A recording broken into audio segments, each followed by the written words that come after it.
Hola y bienvenidos a este tu programa a través de la Biblia. En esta ocasión, siguiendo el plan de lectura, nos toca leer el libro de Primera de Samuel hasta el capítulo 18. Para abril 15 debemos haber leído hasta Primera de Samuel capítulo 18. El libro de Samuel es tan especial y hay cuatro personajes que son prominentes. No sé si pueda cubrir hasta el capítulo 18, pero voy a hablar de estos cuatro personajes y creo que voy a poder cubrir, o quiero cubrir dos de ellos primordialmente. Quiero decirles, mis hermanos, que para mí es muy difícil. Yo he predicado una serie de sermones sobre Primera de Samuel y es frustrante para mí porque hay tantas enseñanzas y tanta ricura de tantas cosas bellas de la palabra de Dios, pero nuestro trabajo es dar un vuelo de pájaro, es yo quiero darles pautas que los ayuden a sacar el máximo de su lectura. Por lo tanto, me tengo que pausar y darles herramientas para que al ir leyendo tú le saques el máximo de la lectura. Hay tantas y tantas cosas, mis hermanos, para aprender, así que te animo a que sigas leyendo. Recuerda, si te atrasas por un día o dos, sigue leyendo lo que te toca leer ese día lo más que puedas, pero sigue leyendo, porque Dios tiene algo para ti. Si tú estás escuchando, Dios está hablando y eso es lo que vamos a ver en esta ocasión. Bien, en lo que nosotros conocemos, estos libros de historia que empezamos ya, ahora empezamos con Primera de Samuel. Quiero decirte que en la Biblia judía no hay primera y segunda, primera y segunda, primera y segunda. Hay simplemente, nosotros tenemos primera de Samuel, segunda de Samuel, primera de Reyes, segunda de Reyes, primera de Crónicas, segunda de Crónicas. En la Biblia judía solamente es Samuel, Reyes, Crónicas, ¿ok? Y por interesante, en la Septuaginta, es nomás un dato, la Septuaginta, la traducción al griego del Antiguo Testamento, ahí, este libro de Primera de Samuel es Primera de Reyes, Segunda de Samuel, Segunda de Reyes, y luego lo que conocemos como Primera de Reyes sería Tercera de Reyes, Cuarta de Reyes, etcétera. Bien, el periodo que estamos empezando de la historia de Israel es el periodo de la monarquía. Vamos a ver, y si ya estás empezando a leer, cómo surge y cómo la gente escoge el primer rey. El primer rey. Esto va a abarcar desde el año 1100 antes de Cristo hasta el cautiverio en Babilonia, por el año 586 cuando fueron llevados al cautiverio. Y básicamente quiero recordar de que pasamos de una teocracia, Dios está gobernando al pueblo, Moisés dio las leyes y todos se rigen con la palabra de Dios. Dios los está guiando. Pasamos de eso a lo que acabamos de leer en el periodo de jueces, que cada quien hacía lo que quería. Pasamos de teocracia a anarquía. Anarquía. Y ahora vamos a empezar una monarquía, o sea, un rey, regidos por uno, mono, rey, un arcos, un rey. Esto abarca hasta el final de la historia del Antiguo Testamento. La gente regresa del cautiverio, básicamente con Esdras y Nehemías. A Esther lo ponemos entre este tiempo también. Y después hay un periodo como de 400 años de silencio, donde Dios no se comunica, donde no hay revelación, hasta que Dios habla en lo que conocemos ahora como el Nuevo Testamento y empieza a hablar. Durante todo ese tiempo que estamos hablando, ese mismo tiempo que abarqué del 1100 hasta el cautiverio, ahí están todos los demás profetas. Yo les dije hace mucho tiempo que los judíos dividen su Biblia en dos partes, ley y los profetas. Nosotros tenemos la ley, los libros de historia, los libros de poesía, los profetas mayores y profetas menores. Bueno, todos los profetas hablan en este tiempo de historia y es donde aparecen. De hecho, los profetas del octavo siglo y todos los demás profetas profetizan durante este tiempo de la monarquía de los reyes. De hecho, podríamos decir que Samuel fue el último juez, Shetim, el último juez, pero funge como profeta, y eso lo vamos a ver ahorita, o podríamos decir como el primer profeta, los primeros. Así que desde Primera de Samuel hasta que llegamos a Crónicas, con el cautiverio a Babilonia es lo que estamos cubriendo, ¿ok? Bien, quiero empezar diciendo esto. Alguien dijo en una ocasión que existen tres tipos de líderes. Uno, aquellos que hacen que pasen las cosas. Dos, aquellos que ven las cosas pasar. Y número tres, aquellos que no tienen idea de lo que está pasando. Y quiero que sepan que nosotros vamos a encontrar estos tres tipos de líderes en el libro de Primera de Samuel. En cuatro personajes vamos a encontrar estas tres características en estos cuatro personajes prominentes. Elí, Samuel, Saúl y David. ¿Ok? Y David.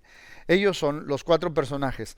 Tenemos la historia de un sacerdote, de un profeta, de un político y de un poeta. Bueno, David fue rey, pero voy a llamarlo poeta, para que te ayude a memorizar sacerdote, profeta, político y poeta. El concepto clave en este libro, diría yo, esto es muy importante, es influencia. La influencia o el poder que ejerce cada uno de estos personajes en todos los que están alrededor y en la historia del pueblo de Israel. Puede ser buena o puede ser mala, pero todos tienen influencia. Vamos a ver el rol de un profeta, la ruina de un sacerdote, el régimen de un político y el resurgir de un poeta. ¿Ok? Les digo estas palabras para que les ayude a memorizar el rol de un profeta, la ruina de un sacerdote, el régimen de un político y el resurgir o el reinar de un poeta, en este caso el rey. Voy a darles más o menos lo que sería un bosquejo. Podemos hacerlo de diferentes formas, pero les quiero dar un bosquejo rápidamente. Primero, lo voy a hacer en 2 partes. Uno, el periodo de transición y luego el ascenso de David y el descenso de Saúl. Digo periodo de transición desde el capítulo 1, verso 1 hasta el capítulo 15, verso 35, porque vemos cómo se termina el periodo de los jueces y el pueblo elige, el pueblo quiere, el pueblo desea y queremos parecernos a los otros pueblos y eligen ser gobernados de otra manera por un rey. Pasamos, como les dije, de una teocracia a una anarquía, ahora a una monarquía. Y este es el periodo de la transición, esos 15 capítulos. Podríamos, más específico, del nacimiento, vemos el nacimiento y el llamado de Samuel, del capítulo 1 hasta el capítulo 3. En el capítulo 1.1 hasta el 3.21. Luego la narrativa del arca, algo muy, pero muy interesante. Quisiera pasar mucho tiempo ahí, pero no puedo. Pero es el capítulo 4, verso 1 hasta el capítulo 7, verso 17. Y luego tenemos a Saúl, se convierte en el primer rey, en el capítulo 8, verso 1 hasta el capítulo 12, verso 25. Y luego vemos las cosas o las características de la personalidad de Saúl que lo llevaron a su ruina. Saúl revela su corazón. Eso es en el capítulo 13, verso 1 hasta el capítulo 15, verso 35. La otra parte del libro es el ascenso. En 1 Samuel tenemos el ascenso de David y el declive o descenso de Saúl, del capítulo 16 hasta 1 hasta el 31:13, hasta el final del libro. Podemos ser más específicos hablando de la unción de David, y es ungido como rey, y su ministerio en la corte de Saúl, tocando el arpa y haciendo otras cosas, el capítulo 16, versos del 1 al 23. La victoria de David sobre Goliat, el capítulo 17, todo el capítulo 17, versos 1 al 58. Los estragos, o digo estragos, las luchas entre que Saúl quiere matar a David por la envidia que tiene entre David y Saúl, capítulo 18, verso 1 hasta el capítulo 27, verso 12, y luego la batalla final, donde Saúl, el primer rey, y su hijo, Jonatán, mueren.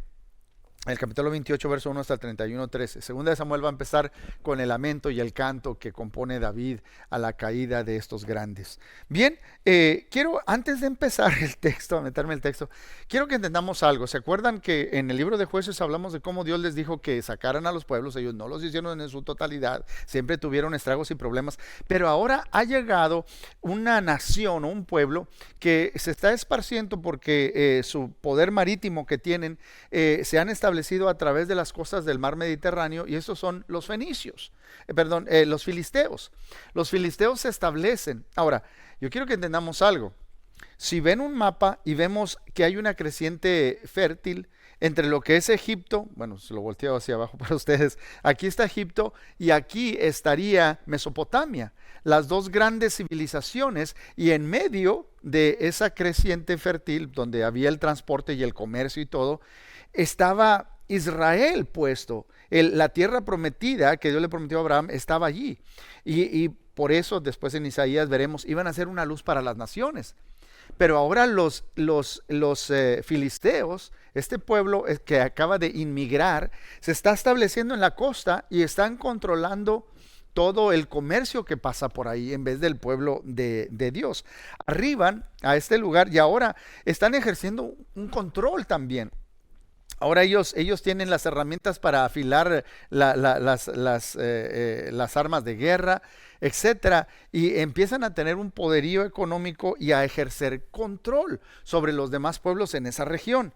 Y siempre va a batallar el pueblo de Dios con los filisteos, pero no en el tiempo de un profeta que hace la voluntad de Dios, y eso lo vamos a ver. Samuel, mis hermanos, quiero decir algo más. Samuel tiene una intimidad con Dios. Sí, vemos que los eventos de jueces se están contando, se están relatando y vemos el corazón de Josué y todo esto, pero no ha habido una intimidad con Dios como la que tenía Moisés hasta aquí, porque vemos que Samuel habla de lo que está pasando y nos dice cómo se siente Dios. Cómo reacciona, cómo siente, cómo actúa Dios ante lo que está pasando. Nos dice como si le dolió en su corazón a Dios, así como dijera Moisés allá sobre el diluvio. Cómo se siente Dios ante lo que está pasando. Hay un lenguaje profundo de intimidad con Dios. Este hombre pasa tiempo en la presencia de Dios buscando comunión con Dios. ¿Okay? Ahora sí vamos a empezar en el texto. En el capítulo 1 empezamos con una pareja. Elcana y Ana. Ana es estéril. ¿Por qué digo que es estéril? Ella no puede tener hijos, pero el infértil no es Elcana, porque tiene otra esposa llamada Penina y con ella sí tiene hijos. Pero Ana tiene un problema y en su problema va a Dios. Va a Dios, ora a Dios. ¿Y qué sucede, mis hermanos? Dios contesta su oración. En el versículo 20 dice, aconteció que al cumplirse, 1:20, el tiempo, después de haber concebido, Ana dio a luz un hijo y le puso por nombre Samuel, diciendo, por cuanto lo pedí a Jehová. Entonces, la palabra Shmuel significa Dios oye, Dios escucha. Es un recordatorio. Dios escucha, la cena está lista. Dios oye, Dios responde. Es un recordatorio de quién es Dios, de que Dios habla y que Dios contesta, mis hermanos. Y en el capítulo, al final del capítulo 1, el verso 27 y 28, dice, por este niño oraba y Jehová me dio lo que le pedí. Ahora lo está llevando porque ella se lo había prometido hacer esto en el verso 11 y lo lleva al templo para presentarlo ya cuando lo destetó. Ya el niño puede comer comida sólida y está más grandecito para que empiece su educación y lo lleva al templo. Verso 28. Yo pues lo dedico también a Jehová todos los días que viva será de Jehová. Y adoró allí a Jehová. Mis hermanos, podría decir tantas cosas, pero los hijos son un regalo de Dios. Nosotros los administramos, bueno, no los administramos, los criamos en el temor de Jehová. Lo que más quería Ana no era que su hijo fuera a la mejor universidad, no era que su hijo se casara con una buena muchacha y fuera próspero y le fuera muy bien en sus negocios, o que estuviera en el mejor equipo. Ella quiere que él crezca en el conocimiento de Dios. Se lo está dedicando a Dios, a este Dios que contestó su oración. Mis hermanos, ese es el deseo más grande que deberíamos tener todos sobre los hijos. Por eso lo está dedicando a Dios. Lo está dedicando a Dios. Bien, del nacimiento de Samuel a la muerte de Saúl transcurren aproximadamente unos 94 años. En el capítulo 2, mis hermanos, tenemos un canto que Ana hace en el nacimiento de su hijo, y Ana alaba a Dios y le canta, y en ese canto, nomás quiero enfatizar esto, aparecen 3 temas que vamos a ver desarrollados en la vida de estos 4 personajes, ¿ok? En Elí, en Samuel, en Saúl y en David. Estos temas son, en lo que canta ella, dice básicamente, Dios se opone al altivo, pero exalta al humilde. Número 2, a pesar de la maldad y todas las cosas malas que la gente hace, a pesar de la maldad humana, Dios sigue obrando su plan.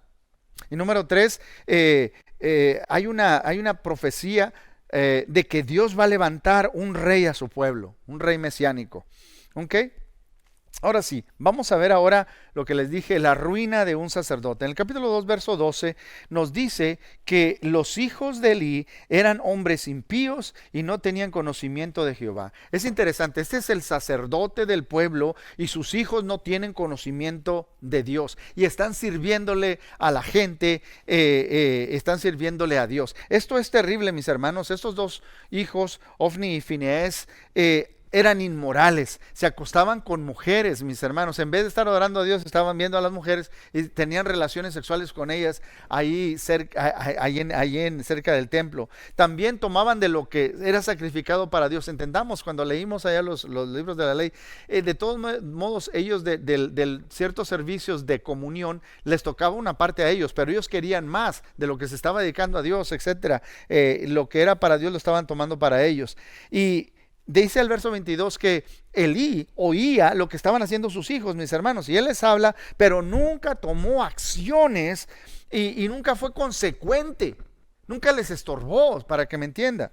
Por eso en el verso 29, ya cuando Samuel es un poquito más joven, le habla y le da este mensaje de parte de Dios. En el capítulo 2, verso 29 dice, le está hablando Dios, dice, ¿por qué habéis hollado, Dios a Elí, por qué habéis hollado mis sacrificios y mis ofrendas que yo mandé ofrecer en el tabernáculo y has honrado a tus hijos más que a mí, engordándoos de lo principal de todas las ofrendas de mi pueblo Israel? O sea, te preocuparon más tus hijos que yo. Pusiste a tus hijos, sabías que estaban haciendo mal, pero nunca les estorbaste. Nunca fue un amor por mí, mi santidad, más que lo que estaba pasando. Mis hermanos, hay padres que son autoritativos, otros autoritarios, otros agresivos y otros pasivos. Y ese es el caso de pasividad de este sacerdote y eso lo llevó a su ruina. En el capítulo 3 vemos el rol de un profeta. ¿Cómo va surgiendo Samuel? En el capítulo 3, verso 1 dice, el joven Samuel ministraba a Jehová en presencia de Elí, y la palabra de Jehová escaseaba en aquellos días. No había visión con frecuencia. Es interesante, pero no había palabra de Jehová en esos días. ¿Qué días estamos hablando? Los días del periodo de jueces. En el capítulo 21, verso 25 de jueces leímos que cada quien hacía lo que le parecía. No había obediencia a Dios, no había temor de Dios, por lo tanto no había revelación de Dios, porque la gente no quería escuchar lo que Dios tenía que decir. Entonces, Dios no habla si no hay, si ya no, si Él ya habló y no hacemos lo que Él dice, estamos diciendo que no queremos escucharlo, que no queremos y lo despreciaban. Por eso Dios no se revelaba. Yo creo que Dios quiere que obedezcamos, mis hermanos, sus palabras. Y miren mis hermanos, Dios le habla a este jovencito, a este niño Samuel, pero nunca había oído palabra de Jehová. Le dice Samuel, y luego otra vez Samuel, y Samuel se levanta y le dice a Eli, ¿qué pasó? ¿Querías algo? Entonces ya entiende Eli, mira, la próxima vez que te llame, la tercera, dile, habla Señor, porque tu siervo oye. Y eso fue lo que hizo, dice el verso 10. Y vino Jehová y se paró y llamó como las otras veces, Samuel, Samuel. Entonces Samuel dijo, habla, porque tu siervo oye. Esa debe ser nuestra actitud, porque Dios tiene cosas que decirnos. Habla porque tu siervo oye. Cuando tú estés leyendo, yo quiero que sepas que esta es la palabra de Dios y Él está hablándote.